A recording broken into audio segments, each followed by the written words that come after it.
Canberra Chess Club, Club Championship 2022, Round 3. Drawn by the Allure of the King. This game was probably a rehashing of a known theoretical construct within the annals of chess-based encyclopedias. We reached a drawn position from the very famous Italian opening. I was playing as black. The first few moves are standard, and I'm prepared, to a superficial extent, for some of the mainline theoretical variations. After d3, I know I have options, and all of them are good. I know I could play h6 to prevent his bishop from landing on g5 and pinning my knight, but I opt instead to castle and allow him, if he wants, to play that way, knowing that I would then still have several good options, trusting in the solidness of my position, even though I would then no longer know the theory. He did in fact play that way, and then I took some time deciding between what I saw as my two main solid options. On the one hand, I knew I could play bishop e7 and stay solid in that way. I didn't like this though, because it meant my bishop would be subordinate to his, and it felt like a concession that I just didn't want to make. The other option was to play h6 and force him to decide, to either keep the pin by playing bishop h4, or trade his bishop for my knight, thereby giving me the bishop pair. After which I saw that he could attack my queen and my c7 pawn, but that I'd be able to retreat the queen, defend the pawn, and ultimately challenge his d5 knight with a timely knight e7, thereby still claiming equality in the position. He opted to keep the pin and played bishop h4. This move essentially dared me to play g5, after which he could sacrifice his knight for 2 pawns and retain the pin against my knight, and my kingside would be open. But I would have an extra pawn as compensation.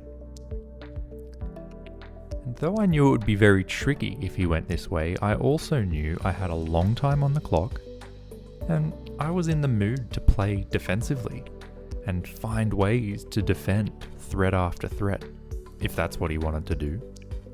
I felt that he would be the one under pressure to find the right attacking moves, that he would be the one staking it all on his attack.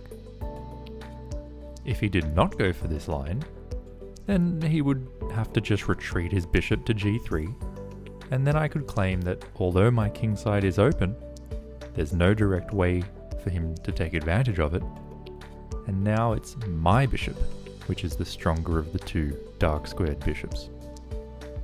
As it happened, I had decided already, back when I played h6, that if he kept the pin, I would proceed with g5, being deliberately aggressive in my defense, and believing that my position would still be at least equal. So that is what I did. Of the two aforementioned options, he went for bishop g3, and I played d6, solidifying my central pawn and opening my light squared bishop. On queen d2, I thought he'd played a good move, and indeed there's nothing wrong with it.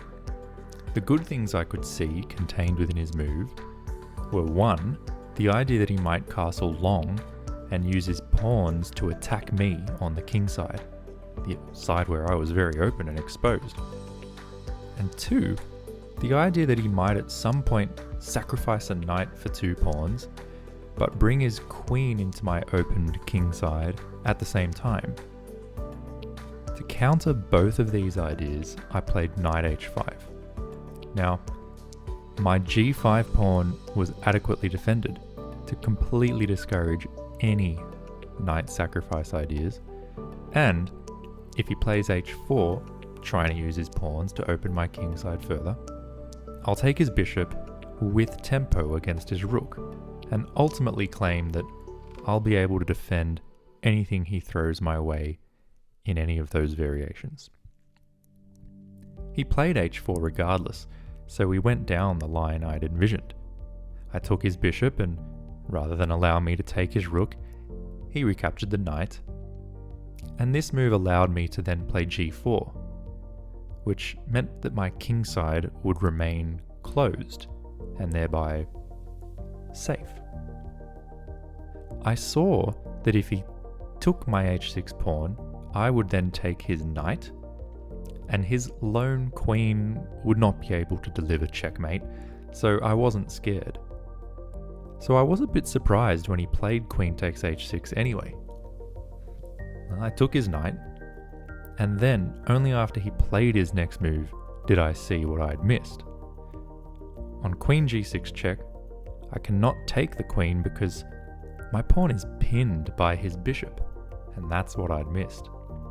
So now I had to play king h8, and he could, if he wanted to, force a draw by threefold repetition. I thought, oh well, I'm playing with the black pieces.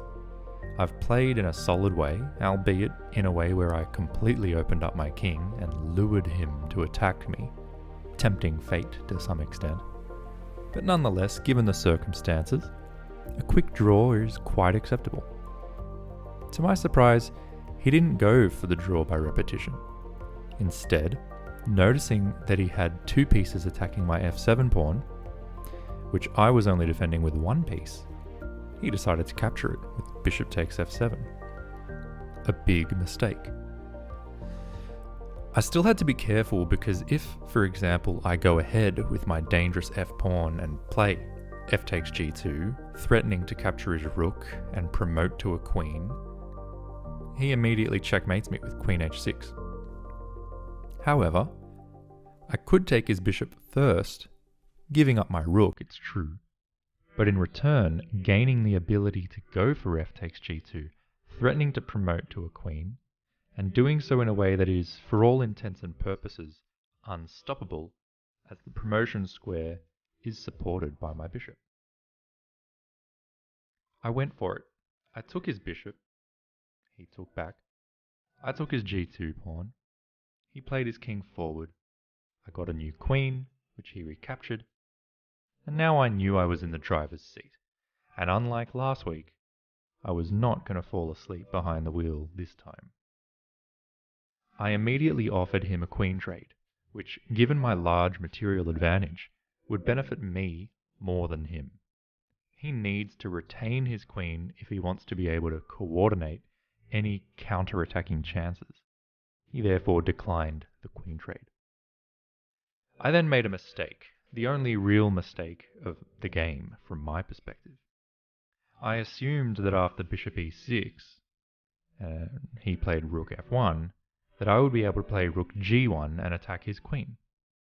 I missed that after bishop e6, he could play queen h6 check, and after queen h7, he could regain the bishop. Or, after I start running my king to the other side of the board, instead of playing queen h7, he'd get to check me with his rook, and then I'd be on the back foot. He missed all that too.